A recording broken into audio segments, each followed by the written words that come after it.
Hello बच्चों, कैसे हैं आप सब। आई होप कि आप लोग काफी अच्छे होंगे और अपनी तैयारी में लगे होंगे। इस तैयारी को और बेहतर शानदार बनाने के लिए आज जो मैं आप लोग के लिए लेके आया हूँ क्लास 12 एग्जामिनेशन 2017 यानी 2017 का क्वेश्चन पेपर, जो कि सब्जेक्ट उन्होंने हम लोग का पॉलिटिकल साइंस, जिसको हम कहते हैं राजनीति विज्ञान या फिर राजनीति शास्त्र, जो भी आप बोले।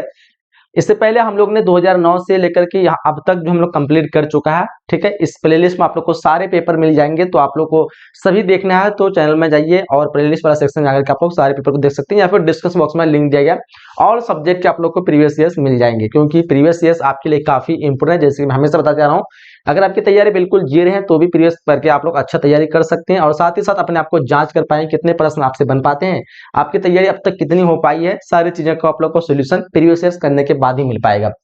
क्वेश्चन की संख्या 40 ऑब्जेक्टिव है, आपको पता होगा, और 10 जो है हम लोग को जो है वो 3 मार्क्स वाला क्वेश्चन है, और 5 जो है मे बी आपको 6 मार्क्स में जो है क्वेश्चन देखने को मिलेंगे। कुछ इस प्रकार से पैटर्न है 2017 का। ठीक है, चलिए क्लास की लोग शुरुआत करते हैं, ज्यादा टाइम ना लेते हुए, क्योंकि आप लोग को हर बार मैं बताते आ रहा हूँ कैसे कैसे क्या पैटर्न है, तो ज्यादा हम लोग को टाइम बिताना नहीं चाहिए। चलिए देखो, फर्स्ट क्वेश्चन आपके स्क्रीन पे आ चुका है। देखिए, राज्यों के पुनर्गठन आयोग के अध्यक्ष जो है वो कौन थे। राज्यों के पुनर्गठन, जो कि भाषा के आधार पर जो है राज्यों के पुनर्गठन करने के फैसला किया गया था 1953 को, सबको पता होगा। और बनने वाला पहला राज्य था आंध्र प्रदेश। पूछ रखा है पुनर्गठन आयोग के अध्यक्ष की बात करें तो न्यायमूर्ति फजल अली। ये फैसला जो है लेने वाला था वो था आपका फखरुद्दीन अली। ठीक है, बट ये जो पुनर्गठन अध्यक्ष थे तो न्यायमूर्ति फजल अली। ठीक है, ऑप्शन डी पे हम लोग को जो है करेक्ट करना है। आगे देखते हैं क्वेश्चन क्या पूछ रखा हम लोग को। क्वेश्चन दूसरा का हमको, भारतीय राष्ट्रीय कांग्रेस के पहले महिला जो है अध्यक्ष जो है वो कौन थी। भारतीय राष्ट्रीय कांग्रेस की पहली महिला अध्यक्ष, डिफरेंस को पता होगा आपको, एग्जाम में अक्सर क्वेश्चन जो है बार बार रिपीट देखने को मिलते हैं। इस क्वेश्चन का आंसर हो जाएगा एनी बेसेंट, ऑप्शन ए जगह। भारतीय राष्ट्रीय कांग्रेस की स्थापना 1885 को होती है।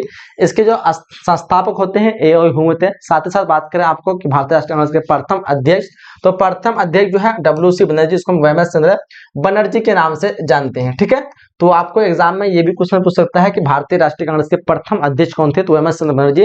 प्रथम महिला अध्यक्ष एनी बेसेंट, इसकी स्थापना 1885, ए ओ ह्यूम इसके संस्थापक थे, स्थापना किए थे। ठीक है, क्लियर, आप लोग को याद रखना है। आगे देखते क्वेश्चन तीसरा में पूछ रखा है, राष्ट्रीय विकास परिषद की स्थापना कब हुई थी। तो राष्ट्रीय विकास परिषद 1952, ऑप्शन जो हम लोग को बी बिल्कुल इस क्वेश्चन का जो है करेक्ट करना है, क्वेश्चन 3 का। ठीक है, चलिए हम लोग आगे बढ़ते हैं। अगला क्वेश्चन क्या पूछ रखा है। नेक्स्ट क्वेश्चन देखिएगा हम लोग को कि एम एस स्वामीनाथन का जो संबंध जो है वो किस चीज से है। एम एस स्वामीनाथन, श्वेत क्रांति, ऑपरेशन फ्लड, या फिर नीली क्रांति, या फिर हरित क्रांति। डिफरेंस को पता होगा। एम एस स्वामीनाथन जिसका संबंध है हरित क्रांति से। हमारा जो है आंसर ऑप्शन जो है यहाँ पे सी जो है बिल्कुल करेक्ट हो जाएगा। आगे देखते हैं अगला क्वेश्चन क्या पूछ रखा हम लोग को। क्वेश्चन हम लोग को, भारत ने पहला सफल परमाणु परीक्षण जो है कब किया था। पहला परमाणु परीक्षण सबको पता होगा जो 1974, ऑप्शन हम लोग का जो है यहाँ पे बी बिल्कुल एब्सोल्युटली करेक्ट हो जाएगा। दूसरा की बात करें, दूसरा 1998, ये भी क्वेश्चन कई बार पूछा जाता है, ये सेकंड और ये फर्स्ट। ठीक है, याद रखेंगे। चलिए, तो फिलहाल इस क्वेश्चन का आंसर हम लोग का जो है बी बिल्कुल करेक्ट होगा।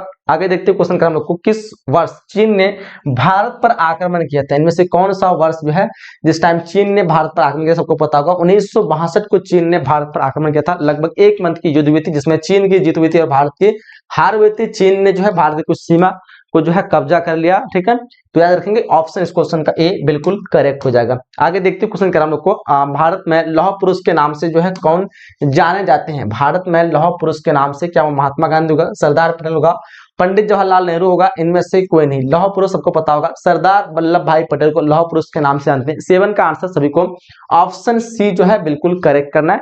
चलिए हम लोग आगे बढ़ते हैं अगला क्वेश्चन की तरफ। क्वेश्चन 8 देखिए ध्यान से कर हम लोग को, भारतीय राष्ट्रीय कांग्रेस के संस्थापक कौन थे। डेफिनेटली क्वेश्चन आपके स्क्रीन पे आ चुका है, और अभी आपने को मैंने बताया कि भारतीय राष्ट्रीय कांग्रेस के संस्थापक की बात करें आपको ए और ह्यूम जो है हम लोग को करेक्ट करना है, ऑप्शन बी। और स्थापना तो मैंने बता दिया आप लोग को, 1885 में इसकी स्थापना होती है। और एस एन बनर्जी यहाँ पे दिया हुआ, और वेमस चंद्र बनर्जी जो इसके संस्थापक थे, यहाँ पे एस एन दिया हुआ। डब्ल्यू.सी. बनर्जी जो क्या थे इसके मतलब क्या थे, मतलब अध्यक्ष थे, प्रथम अध्यक्ष। चलिए आगे देखते हैं क्वेश्चन हम लोग को कि भारतीय संविधान के किस अनुच्छेद के अंतर्गत राष्ट्रीय आपातकाल लगाया जा सकता है। अनुच्छेद 352 के तहत जो है राष्ट्रीय आपातकाल लगाया जाता है। क्वेश्चन 9 का आप लोग को ऑप्शन ए पे लगाना है। अनुच्छेद 356 के तहत जो है राज्य आपातकाल लगाया जा सकता है, याद रखेंगे।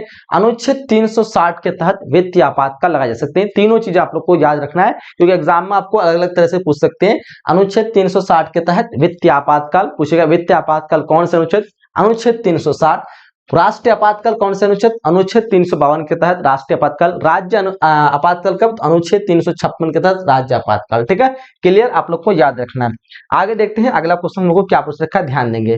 कहा कि विश्व में शांति बनाए रखने का दायित्व जो है किस पर जाता है, विश्व में शांति बनाए दायित्व सुरक्षा परिषद जो कि संयुक्त राष्ट्र संघ का एक अंग है, सबको पता होगा। संयुक्त राष्ट्र संघ का 6 अंग है टोटल, आप लोग पता होंगे। सबसे शक्तिशाली पावरफुल जो अंग बनाते हैं वो महासभा, जिसको जनरल असेंबली के नाम से जानते हैं। ठीक है, तो ऑप्शन जो है हम लोग को करेक्ट करना है ऑप्शन बी। यहाँ पे विश्व में जो शांति रखने का दायित्व जो सुरक्षा परिषद को, ऑप्शन बी पे हम लोग को जो है बिल्कुल करेक्ट करना है क्वेश्चन 10 का। ठीक है, चलिए आगे देखते हैं अगला क्वेश्चन हम लोग को क्या पूछ रखा है। क्वेश्चन था कि डीएमके किस राज्य के जो है क्षेत्रीय पार्टी है। डीएमके सबको पता होगा, ये तमिलनाडु की एक क्षेत्रीय पार्टी है। किस राज्य की, तमिलनाडु की। ऑप्शन डी हम लोग को जो है बिल्कुल करेक्ट करना है। आगे बढ़ते हैं अगला क्वेश्चन की तरफ। अगला क्वेश्चन देखिए पूछ रखा हम लोग को, विश्व महिला दिवस जो है कब मनाया जाता है। विश्व महिला दिवस 8 मार्च को, प्रत्येक वर्ष 8 मार्च को विश्व महिला दिवस मनाते हैं, यानी ऑप्शन सभी का जो है बी पे बिल्कुल करेक्ट आना चाहिए क्वेश्चन 12 का। ठीक है, आगे देखते हैं अगला क्वेश्चन हम लोग को क्या पूछ रखा है। क्वेश्चन कह रहा है हम लोग को कि मंडल कमीशन रिपोर्ट की सिफारिशों को किस प्रधानमंत्री ने लागू किया था। इनमें से कौन से प्रधानमंत्री थे जो कि मंडल कमीशन रिपोर्ट की सिफारिशों को लागू किया था, तो वीपी सिंह, जिसको हम कह सकते हैं विश्वनाथ प्रताप सिंह। ऑप्शन डी जो हम लोग को बिल्कुल एब्सोल्युटली करेक्ट करना है। आगे देखते हैं हमको, किसने नए सामाजिक आंदोलन की श्रेणी में किसे जो है नए सामाजिक आंदोलन की श्रेणी में नहीं रखा जा सकता है, तो बोलेंगे सर चिपको आंदोलन को रखा जा सकता है, टेरी बांध को रखा जा सकता है, नर्मदा बचाओ को भी रखा जा सकता है, लेकिन गृह स्वराज आंदोलन जिसको हम लोग क्या नए सामाजिक आंदोलन की श्रेणी में नहीं रखते हैं, तो ऑप्शन डी जो हम लोग को बिल्कुल करेक्ट करना है इस क्वेश्चन का 14 का। ठीक है, आगे देखते कर हम लोग को कि भारतीय जनता पार्टी जो है किस पार्टी का नया नाम है। तो भारतीय जनता पार्टी जिसको हम कहते हैं बीजेपी, इसकी स्थापना 1980 को हुई थी, जो कि इससे पहले इसका नाम था भारतीय जनसंघ। क्या नाम था, भारतीय जनसंघ, जो कि बाद में 1980 में जो है भारतीय जनता पार्टी में बदल गया। तो ऑप्शन इस क्वेश्चन का बिल्कुल ए आप लोग को लगाना है। आगे देखते हैं अगला क्वेश्चन हम लोग को क्या पूछ रखा है। भारत में गठबंधन की सरकार में पहले प्रधानमंत्री कौन। भारत में गठबंधन की सरकार के पहले प्रधानमंत्री आपका जो आंसर होगा मोरारजी देसाई, अटल बिहारी वाजपेयी, देव गौड़ा या फिर इंद्र कुमार गुजराल। 16 का आप लोग बता दोगे इस क्वेश्चन का आंसर मुझे मोरारजी देसाई। ठीक है, मोरारजी देसाई आंसर ए पे जो हम लोग को बिल्कुल एब्सोल्युटली करेक्ट करना है। हम लोग को पूरब बनाम पश्चिम पदबंध का जो आशय वो किस चीज से, शीत युद्ध से।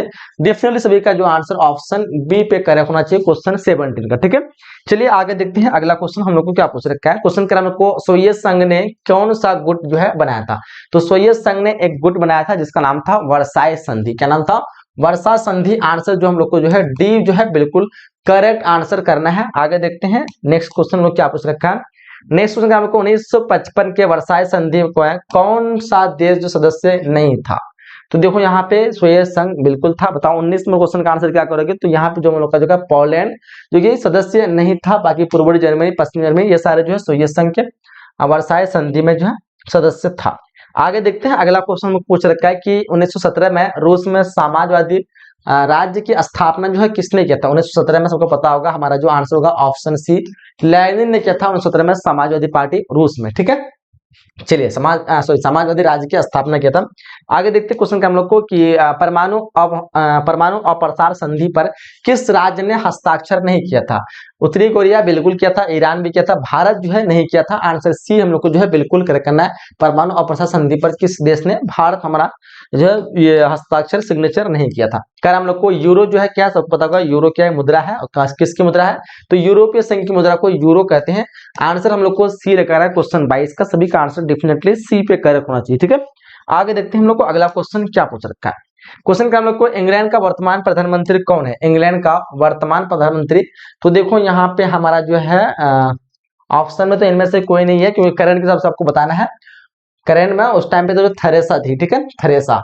और अभी आप लोग को जो है क्या है, आप लोग को कमेंट बॉक्स में बताना है, और आपको जो जिस टाइम एग्जाम देना है उस टाइम आप लोग करंट में देख लेना कोई चेंज हुआ है कि नहीं हुआ है। ठीक है, चलिए आगे देखते हैं हम लोग नेक्स्ट क्वेश्चन कर हम लोग को कि दक्षिण का पहला सम्मेलन जो है किस देश में हुआ था। तो पता होगा दक्षिण का पहला सम्मेलन ढाका में, जो कि बांग्लादेश में है। ये ऑप्शन बी जो हम लोग को बिल्कुल करेक्ट करना है। ठीक है, चलिए आगे बढ़े हम लोग। क्वेश्चन कर रहे हैं हम लोग को, राष्ट्रीय पंचायत जो है किस देश की सदस्य है। राष्ट्रीय पंचायत जो है ये नेपाल की सदस्य है, नेपाल की। ऑप्शन सी जगह नेपाल, जो कि संविधान लागू किया था 2006 में जो है नेपाल में जो है जो हम कह सकते हैं कि गणतंत्र जो है स्थापित हुआ था। इससे पहले जो है राजाओं का ये राजतंत्र था नेपाल। 2006 में जो यहाँ पे गणतंत्र हुआ था। क्वेश्चन कर हम लोग को कि निम्नलिखित में से कौन सा देश जो कि सार्क का सदस्य है। सार्क का सदस्य को पता होगा, सार्क में टोटल 7 देश है, जिसमें मलेशिया बिल्कुल नहीं है, जापान बिल्कुल नहीं है, इंडोनेशिया नहीं है, भारत बिल्कुल है। सार्क का सदस्य जो है हमारा भारत है। ऑप्शन डी पे हम लोग करेक्ट करना है। 2007 में जो है एक नया देश जुड़ा था इसमें सार्क में, ठीक है। तब मिलाकर 8 देश था, हो गया। पहले जो है 1985 में इसकी स्थापना होती है और उस टाइम पे टोटल 7 देश होता है, जिसमें से भारत भी होते हैं। बट 8 में जो अफगानिस्तान नया देश जुड़ता है 2007, 8वां देश बनकर के, ठीक है। आगे देखते हैं क्वेश्चन हम लोग को कि वर्तमान में संयुक्त राष्ट्र संघ का महासचिव जो कौन है। तो वर्तमान में यहाँ पे आपको इनमें से कोई नहीं लगाना है, ठीक है। इसका जो आंसर आप लोग को कमेंट बॉक्स में बताना है, क्योंकि इसका जो आंसर मैंने बताया था आप लोग को पिछली क्लास में, आप लोग को याद होना चाहिए, ठीक है। ऑप्शन डी आप लोग को लगाना है, ठीक है। आगे देखते हैं हम लोग क्वेश्चन कर रहा है कि अंतर्राष्ट्रीय न्यायालय का मुख्यालय जो है कहाँ है। अंतर्राष्ट्रीय न्यायालय का मुख्यालय जेनेवा, बर्लिन, हेग। तो अंतर्राष्ट्रीय न्यायालय का मुख्यालय हेग हो जाएगा। और साथ ही साथ पूछे आपको संयुक्त राष्ट्र संघ का मुख्यालय, तो संयुक्त राष्ट्र संघ का मुख्यालय न्यूयॉर्क, ठीक है। चलिए आगे बढ़े हम लोग। 28 का सभी का आंसर ऑप्शन डी आना चाहिए। क्वेश्चन कह रहा है हम लोग को कि ए ओ निशस्त्रीकरण आयोग जो है कब बना। 29 देखिए यहाँ पे 29 का आंसर क्या करोगे। 29 का जो सभी का आंसर चाहिए। चलो ए ओ निशस्त्रीकरण आयोग जो 1952 को, ऑप्शन हम लोग को जो है बी यहाँ पे बिल्कुल एब्सोल्युटली करेक्ट करना है। आगे देखते क्वेश्चन कर हम लोग को कि पर्यावरण सुरक्षा के लिए सबसे पहला अंतर्राष्ट्रीय सम्मेलन जो है वो कहाँ हुआ था। 1992 को रियो डी जेनेरो। आंसर जो हम लोग को जो है ए पे बिल्कुल करेक्ट करना है, ठीक है, रियो डी जेनेरियो। चलिए आगे देखते हैं हम लोग। क्वेश्चन पूछ रखा हम लोग को 1992 में किस शहर में पृथ्वी सम्मेलन हुआ था। पृथ्वी सम्मेलन जो हुआ था वह था आपका रियो डी जेनेरो। ऑप्शन जो है यहाँ पे ए जो हम लोग को जो है बिल्कुल करेक्ट करना है। आगे देखते हैं आगे क्वेश्चन हम लोग क्या पूछ रखा है, कह रहा है कि निम्नलिखित में किस देश ने खुले द्वार की नीति अपनाई थी। डेफिनेशन को पता होगा, चीन जो है खुले द्वार की नीति अपनाई।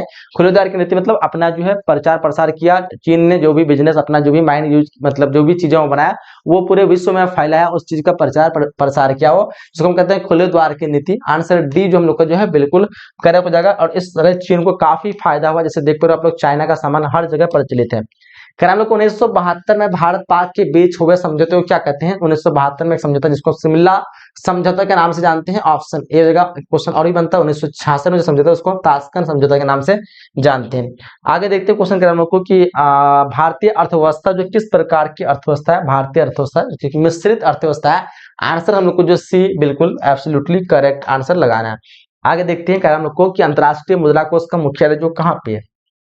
अंतर्राष्ट्रीय मुद्रा कोष का मुख्यालय 35 का आप लोग को आंसर लगाना है। चलो बिल्कुल सभी का आंसर चाहिए। ऑप्शन डी जगह वाशिंगटन, ठीक है। ऑप्शन डी हम लोग का जो है बिल्कुल करेक्ट आंसर हो जाएगा। आगे देखते क्वेश्चन कर हम लोग को कि बांग्लादेश जो है कब अस्तित्व में आया था। बांग्लादेश जो कि 1971 हमारा बिल्कुल सभी का जो है करेक्ट आंसर चाहिए। 1971 का बांग्लादेश अस्तित्व में आया था।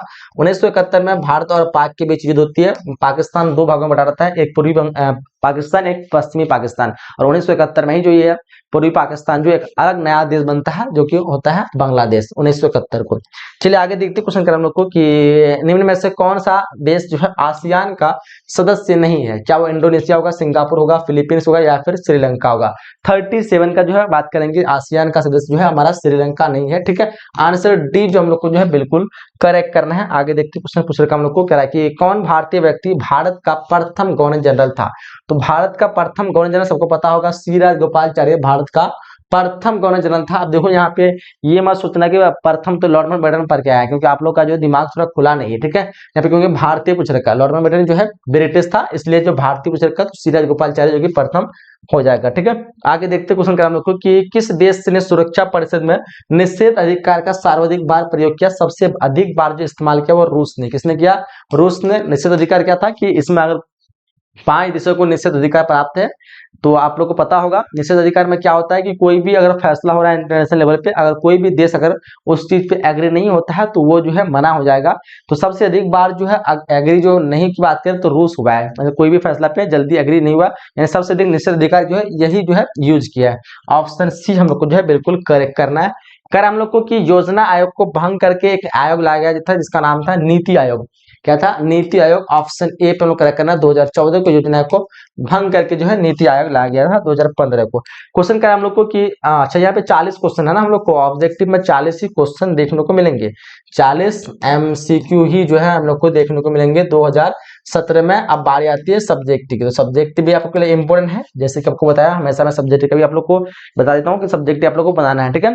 तो सब्जेक्टिव चाहिए ना आप लोग को, फटाफट से एक बार इसको लाइक कर दो। आप लोग लाइक करने बहुत ही कंजूसी करते हो, बार बार हमेशा बोलना पड़ता है, लेकिन आप लोग फिर भी लाइक नहीं करते हो। आप लोग को ऐसे ही लाइक कर देना चाहिए, इतना मेहनत आप लोग के लिए करता हूँ। शेयर लाइक तो अपने से करना चाहिए ना आप लोग, फिर भी नहीं करते। सबको एक बार लाइक करो, शेयर करो।